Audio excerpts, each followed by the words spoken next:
मध्य प्रदेश के मुख्यमंत्री शिवराज सिंह चौहान हमारे साथ बातचीत करने के लिए मौजूद हैं और जाहिर है इस दौरान मौका ये है कि किसानों के हित पर सियासत कर रहे हैं विपक्षी दल। ये कहा गया है प्रधानमंत्री नरेंद्र मोदी की तरफ से। उन्होंने ये भी कहा कि अचानक रातों रात ये बिल लेकर हम नहीं आ रहे हैं। दशकों तक इस पर राज्य की सरकारों ने, केंद्र ने मंथन किया है।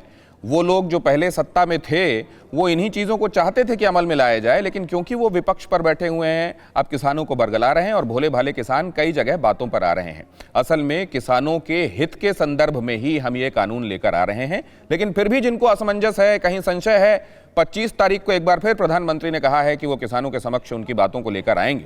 लेकिन इस बीच क्योंकि मध्य प्रदेश के किसानों को संबोधित करते हुए प्रधानमंत्री ने यह बात कही, तो मध्य प्रदेश के मुख्यमंत्री शिवराज सिंह चौहान से ये बात करनी आवश्यक हो जाती है कि शिवराज जी, आपके यहाँ तो किसान ज़्यादातर संतुष्ट ही दिखाई दे रहे हैं, ज़्यादातर।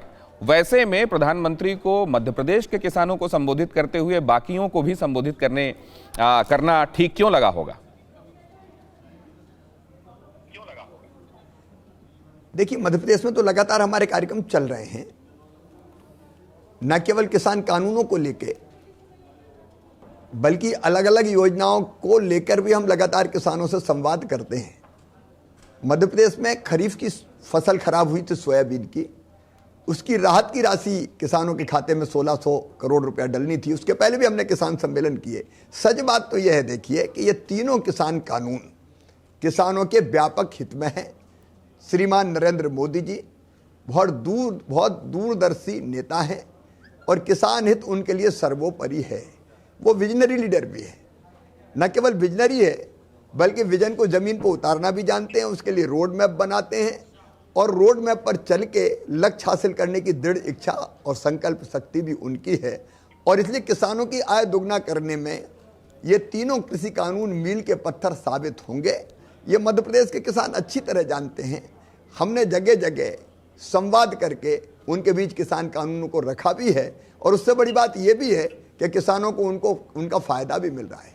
किसान जानते हैं कि 6 महीने से लागू है ये कृषि कानून।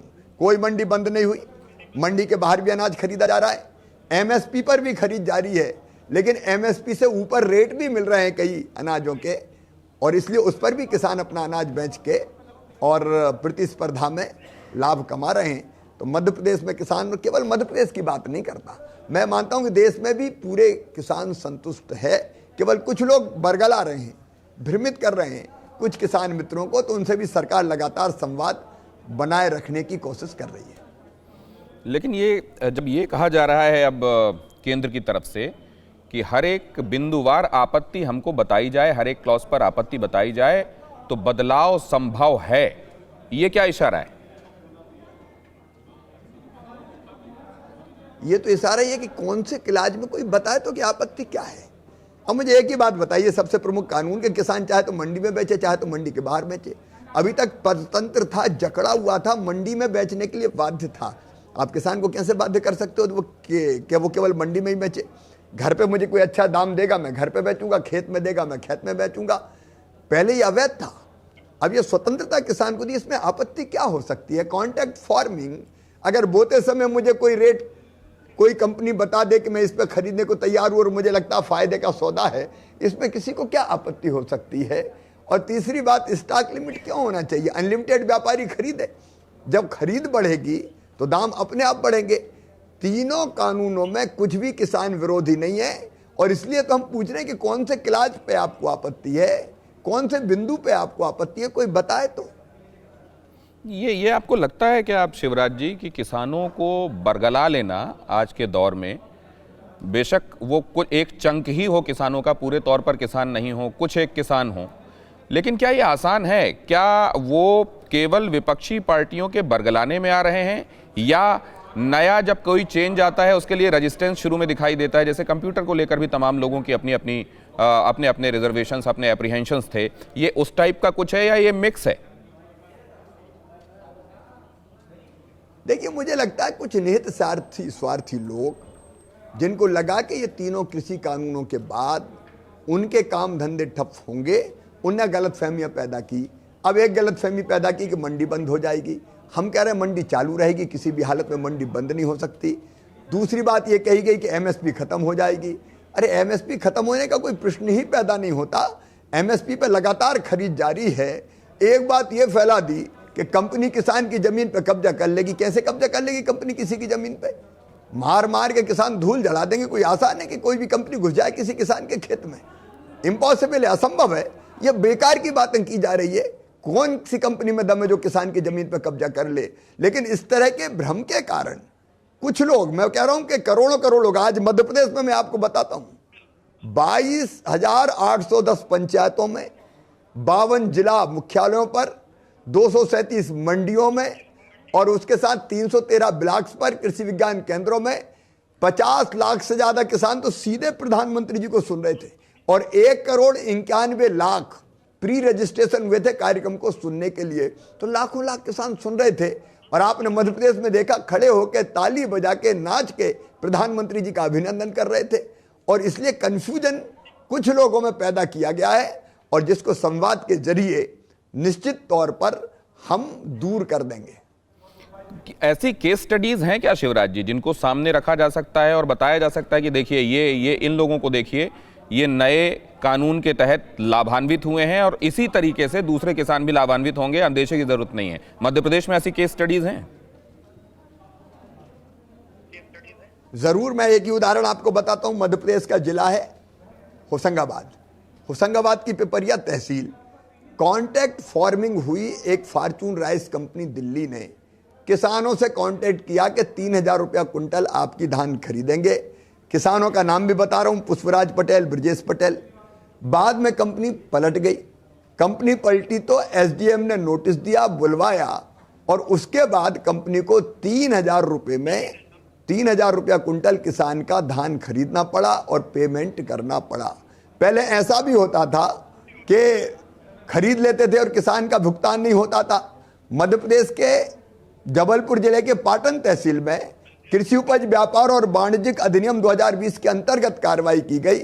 इसमें एसडीएम पाटन ने विनय वैद्य, भगवान दास वैद्य, भरतराम, प्रीतम सिंह, राकेश पटेल को उपज के मूल्य का समय पर भुगतान न करने के कारण और उपज खरीदी की रसीद न देने के कारण फर्म के विरुद्ध 25,000 रुपये का जुर्माना लगाया और संबंधित फर्म द्वारा 24 घंटे के भीतर 22 लाख से अधिक की राशि किसानों के खाते में डाल दी गई। मैं एक और उदाहरण दूंगा। मंडी के अंदर खरीद हो रही है, मंडी के बाहर भी खरीद हो रही है, एमएसपी पे भी खरीद हो रही है और एमएसपी के ऊपर भी कई अनाज बिक रहे हैं। जैसे धान, हम एमएसपी के मूल्य पर भी खरीद रहे हैं, लगातार खरीद जारी है। लेकिन कई व्यापारी किसान की धान की गुणवत्ता देख के उसको 3,000 रुपया कुंटल खरीद रहे हैं, 2,800 रुपया कुंटल खरीद रहे हैं। अब मंडी में भी खरीदी जा रही है, एमएसपी पे भी खरीदी जा रही है, व्यापारी भी खरीद रहे हैं, तो प्रतिस्पर्धा बढ़ती है। तो धान का एक हिस्सा जिसकी क्वालिटी और अच्छी है वो बहुत ऊंचे रेट में बिक रही है। ये सीधा सीधा फायदा है। जब प्रतिस्पर्धा होगी मंडी के अंदर और मंडी के बाहर, और मंडी के बाहर भी व्यापारी प्रतिस्पर्धा करेंगे, तो निश्चित रूप से किसान को ठीक दाम मिलेगा। एक और उदाहरण है स्टॉक लिमिट का। आपने स्टॉक लिमिट लगा दी अनाज पे, फल पे, सब्जियों पे कि 20 कुंटल से ज्यादा आप प्याज नहीं खरीद सकते, 50 कुंटल से ज्यादा आलू नहीं खरीद सकते, इतने कुंटल से ज्यादा चना नहीं खरीद सकते। क्यों ना खरीदें? अगर ये स्टॉक लिमिट लगी रहती है तो चीजें बिकती नहीं है, तो दाम गिरते हैं। स्टॉक लिमिट हटी तो अनलिमिटेड खरीदी हुई, अनलिमिटेड खरीदी हुई, ज्यादा खरीदी हुई तो दाम अपने आप बढ़े। ये ऐसे उदाहरण हैं जो कृषि कानूनों का लाभ बता रहे हैं। हाथ कंगन को आरसी किया, ये लाभ सामने दिखाई दे रहे हैं। लेकिन ये बात जो कही जा रही है कि एक तो बेशक ठीक है, एमएसपी खत्म होने के संदर्भ में कोई अंदेशा नहीं रखना चाहिए लोगों को, एपीएमसी के संदर्भ में भी अनावश्यक डर नहीं पालना चाहिए। लेकिन वो ये कह रहे हैं कि जो इसके प्रोसीजर्स हैं उसमें आने वाले दिनों में ग्रेजुअली ये चीज़ें अपने आप हो जाएंगी। बेशक ये रिटर्न में नहीं है, नंबर 1। नंबर 2, उनका डर ये भी है कि छोटी जोत वाले किसान जो पटवारी के सामने खड़े होने में थरथराते हैं, क्या वो एसडीएम के पास जाकर अगर कोई शिकायत होती है तो उनमें से हर कोई जाकर ये कर पाएगा क्या जिनको शिकायतें? आज के जमाने में किसान कहीं थरथराता नहीं है, दम के साथ अपनी बात करता है। और फिर सरकारें काय के लिए? मुख्यमंत्री, मंत्री, कलेक्टर, पूरा तंत्र काय के लिए है? किसान हिम्मत से और दम के साथ बात करता है। मैंने कुछ उदाहरण आपको दिए हैं। और एक बात और इसमें से मैं कहना चाहता हूं, गरीब किसानों की चिंता कब कांग्रेस ने और बाकी पार्टियों ने की? छोटे छोटे किसान जिनकी आपने कहा कि अपनी वॉइस नहीं है, उनको भी आवाज दी, तो नरेंद्र मोदी जी ने इन कानूनों के द्वारा भी दी और प्रधानमंत्री किसान सम्मान निधि के रूप में उनके खाते में 6,000 रुपया हर साल डालना प्रारंभ किया। हमने 4,000 रुपया और उसमें जोड़े। ये ऐसे किसान हैं जिनके पास इतना उत्पादन होते ही नहीं है कि ये बेचने जाएं, ये खाने भर का पैदा कर पाते हैं। तो ऐसे किसानों के हित में भी प्रधानमंत्री जी ने बड़े फैसले किए हैं।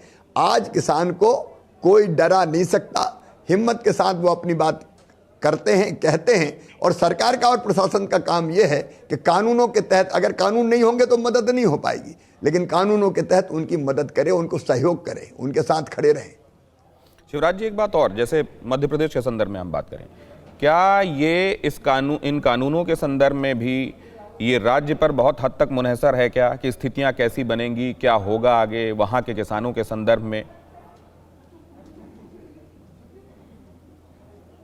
देखिए, कानून है, किसान जागरूक भी है, लेकिन बेहतर ढंग से इंप्लीमेंट करने की जवाबदारी राज्य शासन की है।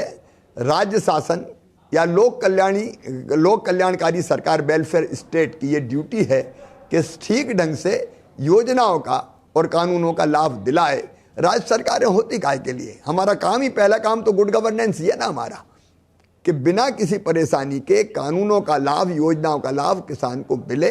और इसलिए मैं इस बात को जरूर मानता हूं कि राज्य सरकारों को ज्यादा सचेत और सतर्क रह के अपनी जनता को लाभ दिलाने का प्रयास करना चाहिए। तो इसमें होगा क्या शिवराज जी, जिन जगहों पर यह विरोध नजर आ रहा है, अब जाहिर है सरकार ने जो किया उसको लेकर वो कन्विंस्ड है और उसको कम्युनिकेशन के जरिए लोगों तक बार बार पहुंचाने की कोशिश की जा रही है। उधर वो लोग ये कह रहे हैं कि जब तक ये रोल बैक नहीं होता तब तक हम पीछे हटने वाले नहीं हैं। तो आपको क्या लगता है, ये डेडलॉक बना रहेगा, या ये जब रिपीट कम्युनिकेशन होगा, मसलन अब 25 दिसंबर को एक बार फिर प्रधानमंत्री सामने आने वाले हैं, तो ग्रेजुअली ये आइस मेल्ट कर जाएगी, बर्फ पिघलेगी? देखो, मैं साफ तौर पे ये कह रहा हूं कि जिद किसी भी समस्या का समाधान नहीं है। माननीय प्रधानमंत्री जी बार बार कह रहे हैं कि संवाद के लिए सरकार तैयार है, हम बहस करें, हम चर्चा करें, हम बताएं कि कठिनाई कहां है, बजाय इसके के रोल बैक करो। मुझे पूरा विश्वास है कि प्रधानमंत्री जी ने जिस भाव से, जिस स्पष्टता के साथ, जिस व्यापकता के साथ एक एक चीज, इन कानूनों की एक एक बारीकी समझाई है, किसानों को निश्चित तौर पर समझ में आई है। और ऐसे लोग जिनको कांग्रेस सहित बाकी राजनीतिक दल समस्या का समाधान ना हो इसलिए भड़काना चाहते हैं, उनके जकड़न से, उनके चंगुल से बाहर निश्चित तौर पर निकलेंगे। जो जमी बर्फ है वो हटेगी। मैं अपील करना चाहता हूं अपने वो किसान भाई और बहन जिनको कोई आशंका है उनसे कि वो प्रधानमंत्री जी की अपील पर ध्यान दें, संवाद करें, चर्चा करें, शंका का समाधान करें, और समस्या है तो वो बताएं, उसका समाधान भी किया जाएगा। प्रधानमंत्री जी खुले मन से हर किसान की शंका का समाधान करने के लिए, समस्या का समाधान करने के लिए तैयार है, सरकार तैयार है। एक आखिरी सवाल शिवराज जी, जो लोग ये कह रहे हैं कि देखिए पहले से बड़ी बड़ी ग्रेनरीज बना ली गई, पहले से ही कॉरपोरेट स्पेसिफिक को फायदा पहुंचाने के लिए राह बनाने की कोशिश की जा रही है, उन लोगों से आप क्या कहना चाहेंगे? देखिए, लोकतंत्र में कोई कॉरपोरेट एकाधिकार नहीं कर सकता। कानूनों में सारी स्पष्टता है, जनता के हित में है ये। और लोकतंत्र में हर 5 साल में चुनाव आते हैं, बार बार चुनाव आते हैं। कोई भी राजनीतिक दल धोखाधड़ी करके लंबे समय तक टिका नहीं रह सकता। भारतीय जनता पार्टी का जहां तक सवाल है, मैं फिर ये कह रहा हूं कि किसान हित हमारे लिए, हमारे प्रधानमंत्री जी के लिए सर्वोपरि है। किसान हमारा भगवान है, उसी के लिए हम सरकार चला रहे हैं, उसके कल्याण के लिए, उसकी खेती को लाभ का धंधा बनाने के लिए। किसानों की आय दुगनी करने का महासंकल्प है प्रधानमंत्री नरेंद्र मोदी जी का। और इसलिए 3 कानून के साथ साथ अनेकों चीजें उन्होंने, अब आप देखिए, प्रधानमंत्री फसल बीमा योजना, किसान क्रेडिट कार्ड की योजना, किसानों को कम ब्याज पे पैसा देना, 1 लाख करोड़ रुपए का एग्रो इंफ्रा फंड उसकी स्थापना, राहत की राशि देना, प्रधानमंत्री किसान सम्मान निधि के रूप में 75,000 करोड़ रुपया हर साल किसानों के खाते में डालना। ये कोई जिसके मन में संवेदना ना हो किसानों के लिए, जो किसानों का सच्चा हितैषी ना हो, वो कोई कर सकता है क्या? ये नरेंद्र मोदी जी है जो कर रहे हैं, और मुझे देश के किसानों को उन पर पूरा विश्वास है। थोड़ी बहुत समस्या है तो संवाद से उसका समाधान हो जाएगा। बहुत थोड़े हमारे साथी हैं, वो निश्चित तौर पर सारी बात समझेंगे। शिवराज जी, आपने वक्त साझा किया, बहुत धन्यवाद आपका। न्यूज़ टॉप 9 रोज सुबह 7 बजे और शाम 7 बजे सिर्फ TV9 भारतवर्ष पर।